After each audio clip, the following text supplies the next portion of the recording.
É unha persona moi activa, sempre metida en saraos, así que seguro que aprendedes moito del. Deixo vos.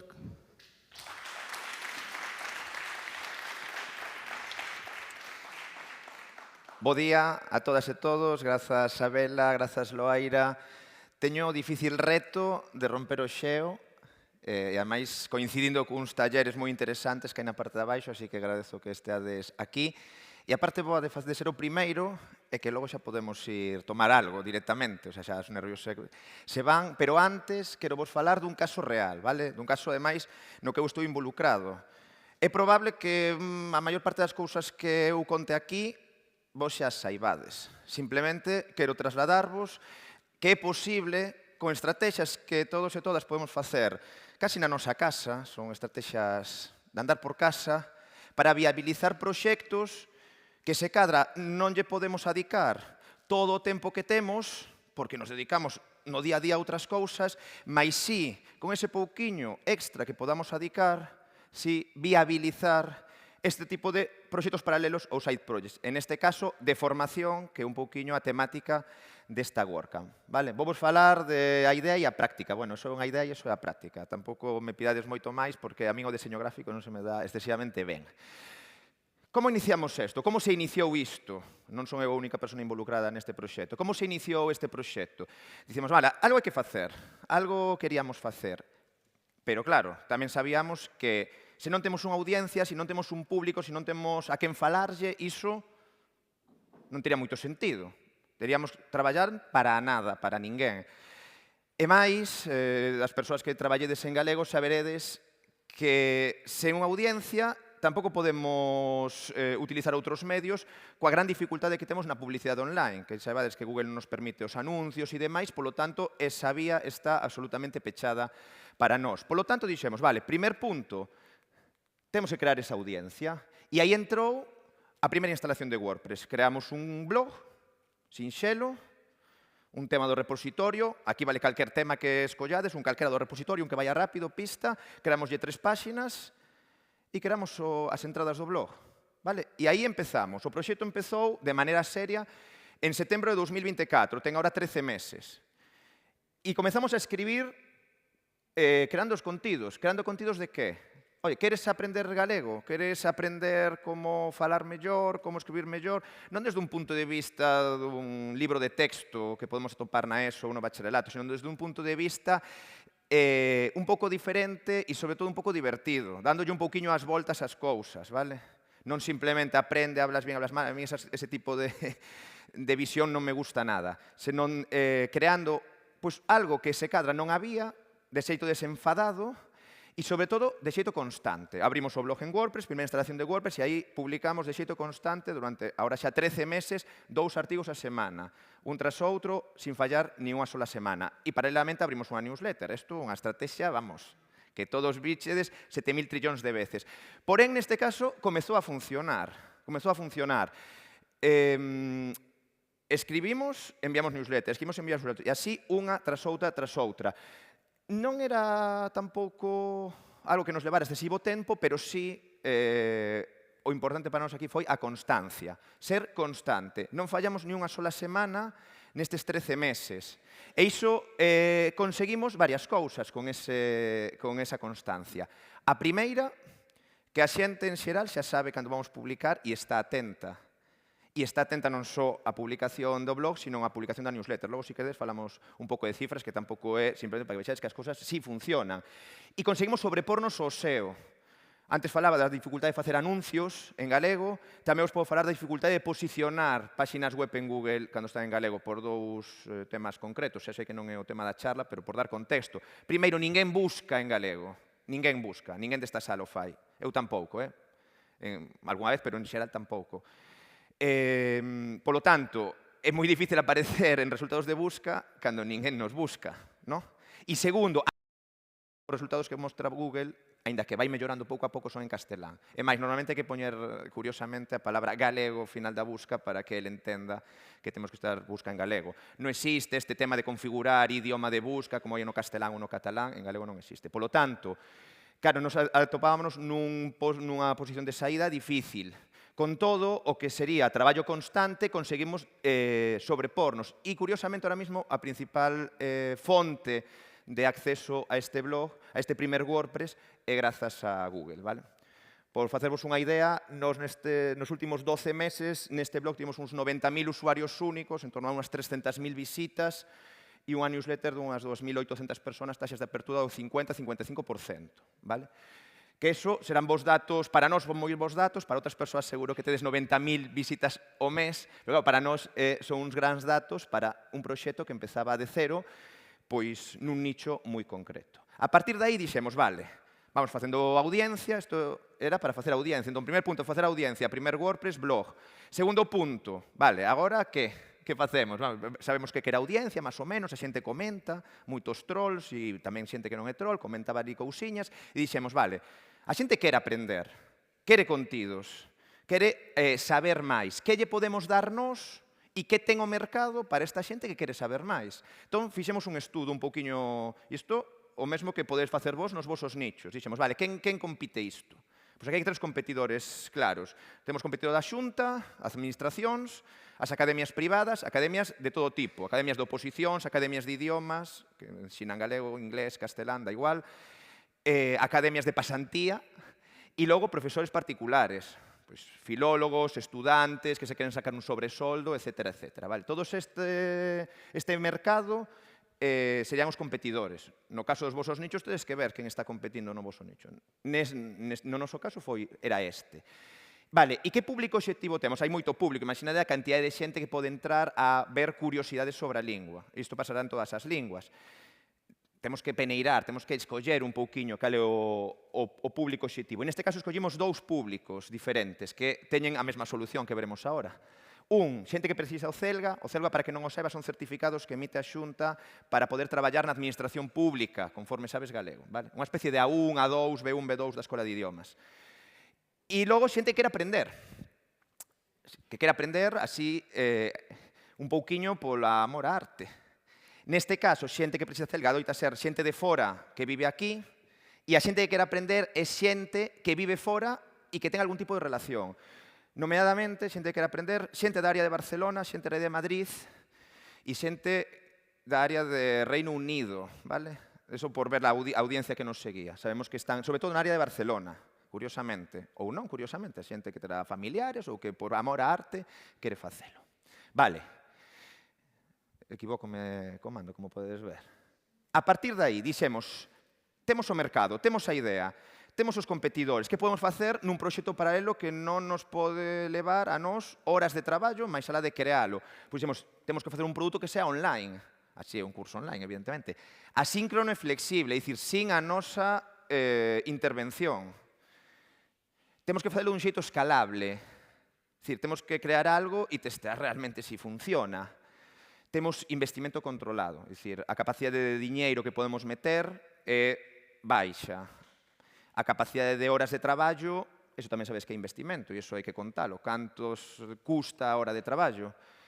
Tamén non era excesiva. E logo, temos que ver a diferenciación, porque claro, se falamos de curso online, competimos directamente coa Xunta. A Xunta ten cursos online gratuitos, desto mesmo. Entón, como nós podemos diferenciarnos dun curso gratuito, sendo un curso de pago? Vale? Aí, despois de, evidentemente, esto era competencia, metímonos a facer os cursos da Xunta, vale? Fixemos os cursos, dixemos, hai un punto moi concreto no que nos podemos diferenciar, que son na resolución de exames. A Xunta non ten exames resoltos. Entón, esa, para a xente que si quere certificarse, pode ser un punto de diferenciación clara. Polo tanto, online, escalable, empezamos a... Si funciona ben, subimos, cos recursos que teñamos e con a diferenciación, non podemos copiar. E así lanzamos o primer curso, en marzo deste ano, vale?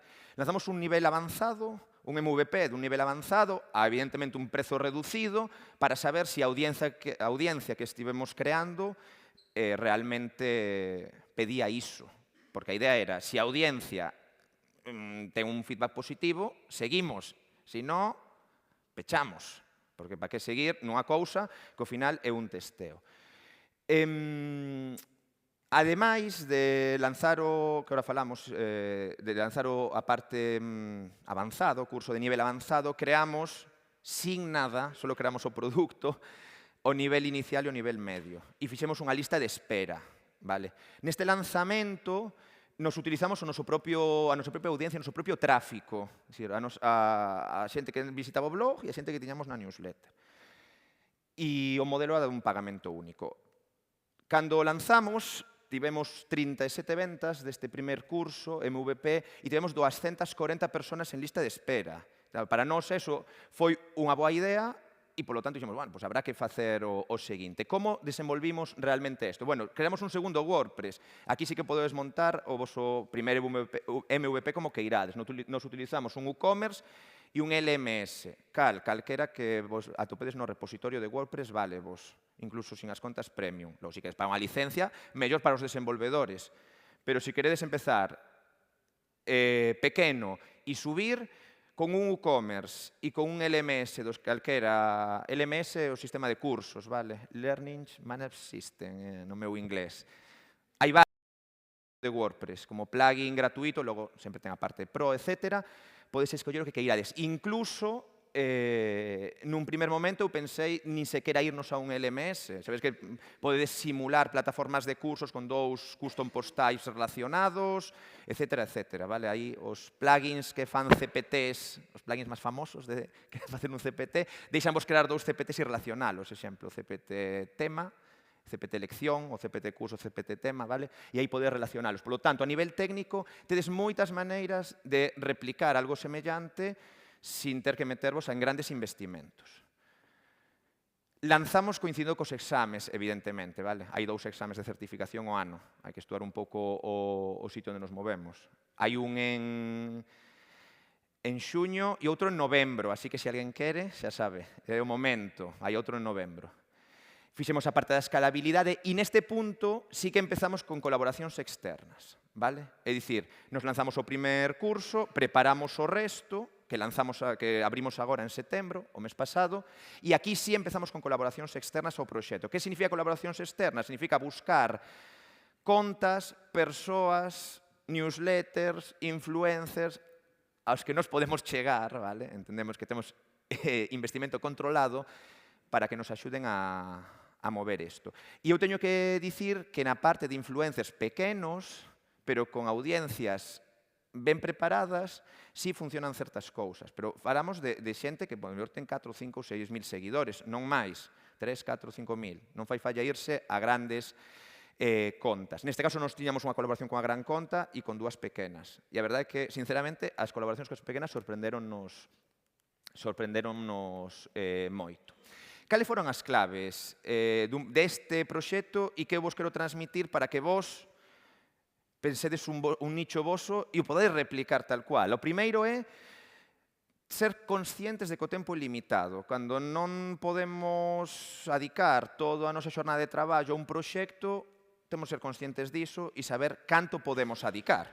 É dicir, os obxectivos teñen que ser uns obxectivos que sean alcanzables e iso gran parte grazas ao tempo. O segundo, que aprendemos, é que hai que construir audiencia. Sin audiencia non hai ninguén ao que falarlle.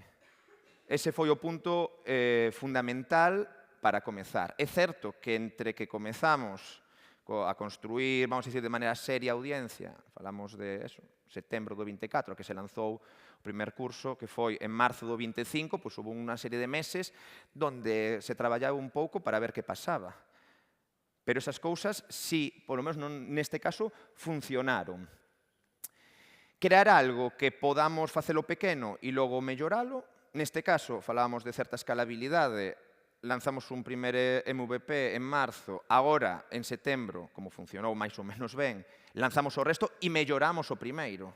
A xente que comprou xa ten acceso tamén ás actualizacións, tamén é unha maneira de intentar meter xente dentro. E logo, que non ten por que estar perfecto. Isto é unha cousa que eu sempre me gusta dicilo. Os cursos tiña erros, o que lanzamos inicialmente. E máis foi a xente que nos foi dicindo. Hai erros nos cuestionarios, imaginade, non? Un cuestionario de 3 respostas, cada tema ten un cuestionario de 20 preguntas e estas cousas, pois a mellor había unha selección, mala selección, mala corrección, etc. A xente, en xeral, os clientes entenden que cando fan certas cousas pode haber algo mal. Simplemente hai que corrixilo. Isto quere dicir que non nos paralicemos para buscar a perfección, quere dicir que fagamos as cousas e contrastémolas coas persoas que realmente queren, necesitan e poden acceder a iso. Chaves técnicas, moi claro, nos movémonos en 2 WordPress. Ahora mesmo o proxecto ten 2 WordPress separados porque non son exactamente o mesmo. Un é o tráfico e a audiencia, os blog e a newsletter, e outro é a plataforma de cursos, concretamente. Evidentemente, teñen relación, manteñen a mesma identidade corporativa e estas cousas, pero son 2 instalacións diferentes. Ainda non aprendín como se lle daba para adelante e para atrás. Vale, resultados. Para min, si foi sorprendente que funcionara o blog e a newsletter. É o primeiro que a mí me funciona desde que me dedico a estas cousas. Eu tive un blog propio e teño newsletters, alguna persona que está aquí está na miña newsletter e tal. Nada funcionou tamén como isto. Para min, claro, foi unha revelación, porque se cadra non era os puntos ou no seu momento, cando, neste caso o blog non o escribo eu, pero cando eu escribía o meu propio blog e falaba de como instalar un WordPress e tal, seguro que moitas persoas que estáis aquí estás na miña situación, pois as visitas eran pequenas, exiguas, poucas. A newsletter ben, pero pequena, exigua, pouca cousa. Porén, a base de probar e a base de ver onde se pode achegar valor, resulta que sí empezaron a funcionar cousas que a min nunca antes me funcionaran.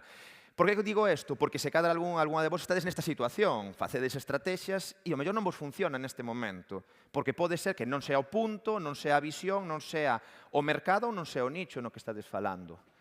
Segundo, a constancia chega ao éxito. Isto sí que o tiña un pouco claro e reafírmome.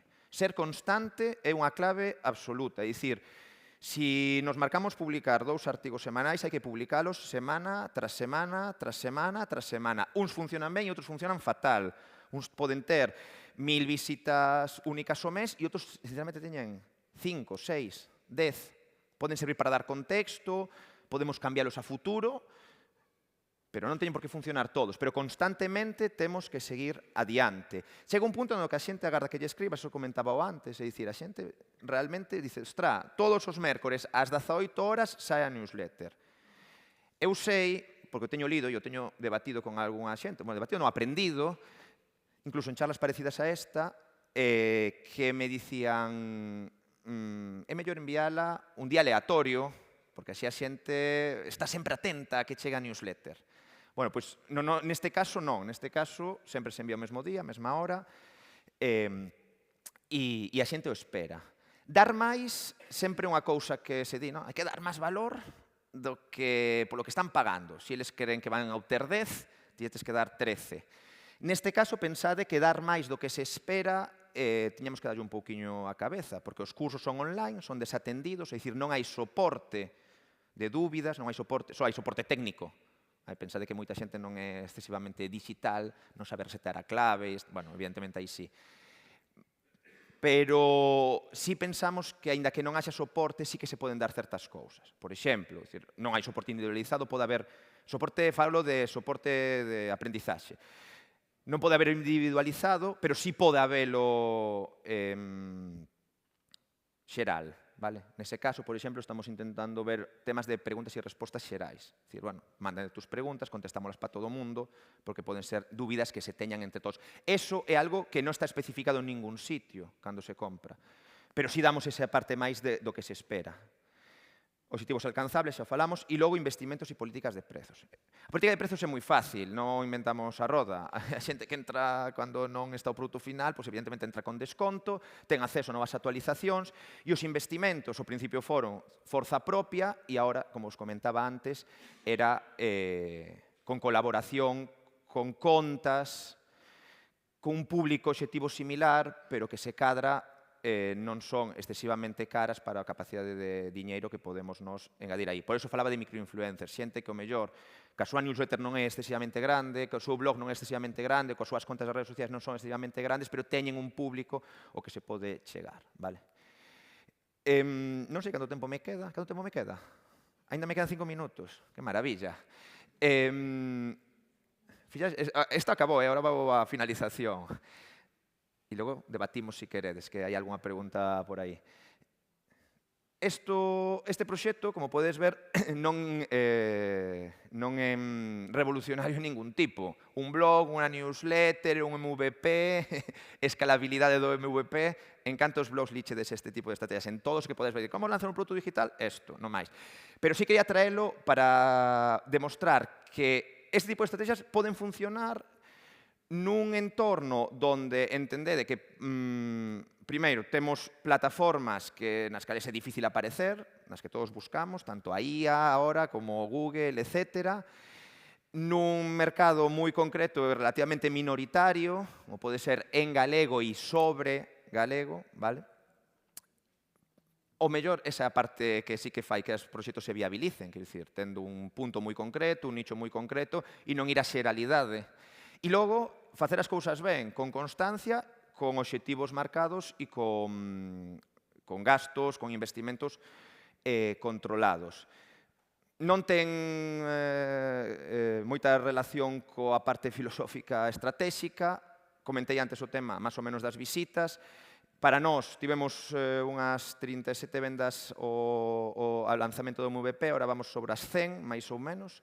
Para nós son unhas grandes resultados, porque na práctica bueno, un proxecto paralelo e, ademais, competimos contra cursos gratuitos que fai a Xunta. Por tanto, hai xente que quere pagar por esa diferenciación que nos lle puxemos. Se isto funcionou, funciona para calquera idea que vos teñades. Isto é o que eu quería tamén transmitir.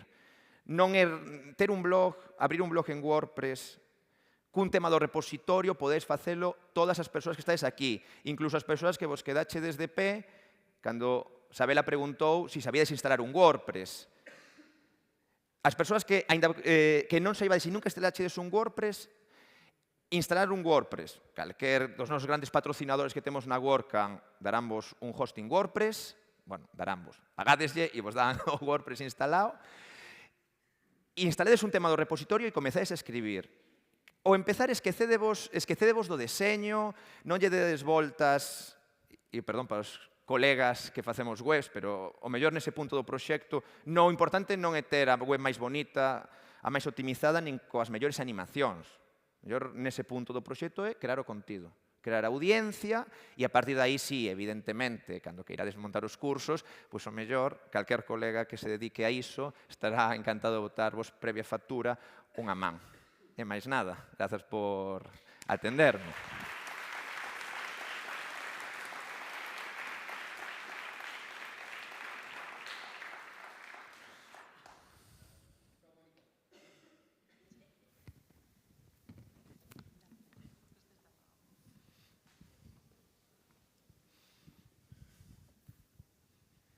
Anjo, muy bueno, como siempre.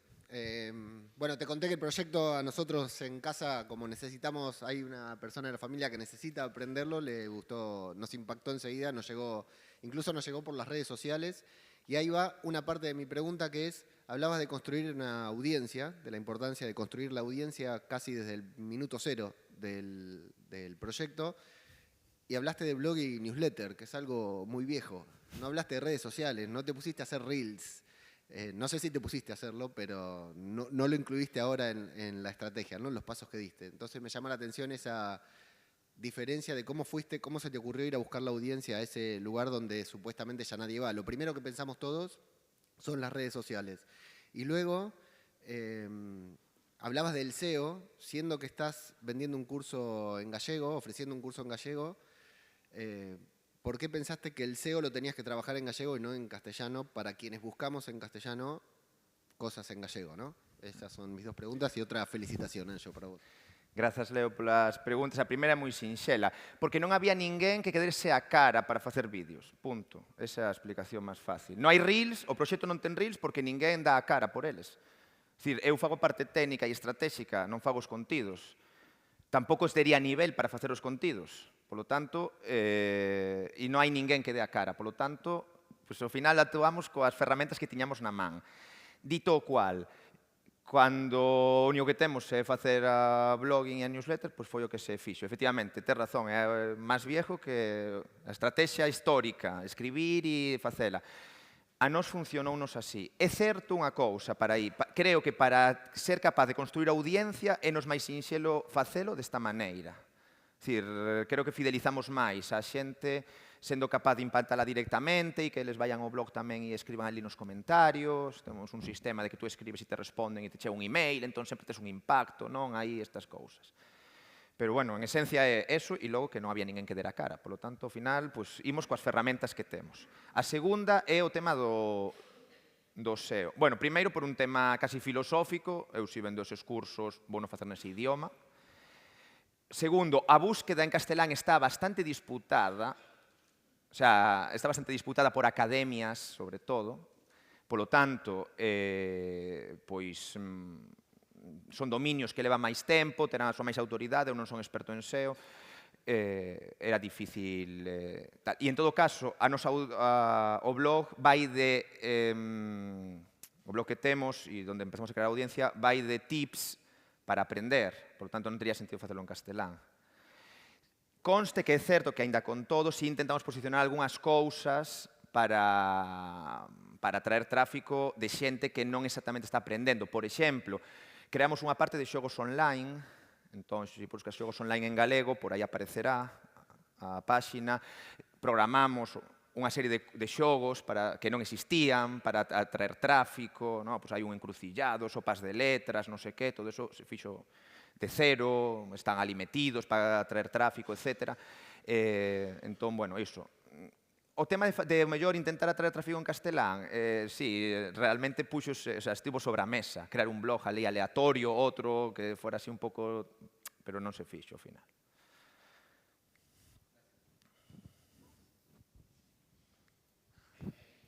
Comimos de tempo?